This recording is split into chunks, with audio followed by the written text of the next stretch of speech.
Arkadaşlarım selam. Bugün ne yapıyoruz? Saçlarımı boyuyoruz.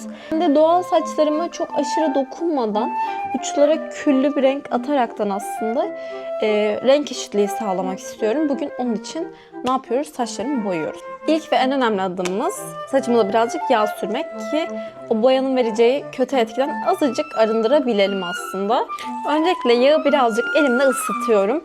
Sonrasında saçıma hafif hafif uyguluyorum. Öncelikle saçımın asıl turunculukların gitmesini istediğim uç kısımlarına süre süre başlayacağım. Hafif hafif de uçlara, yani şu uç değil diplere değdireceğim. Dostlar, şu anda görmüş olduğunuz gibi her tarafını boyadım. Tam görün diye şöyle ışığa geçtim. Saçım bu şekilde oldu. Kuruttum, şekillendirdim. Aşırı fazla da yıprattığını düşünmüyorum. Şu anda yapısı fena değil gibi. Bu şekilde nasıl buldunuz? Şöyle arkayı da göstereyim. Tschüss.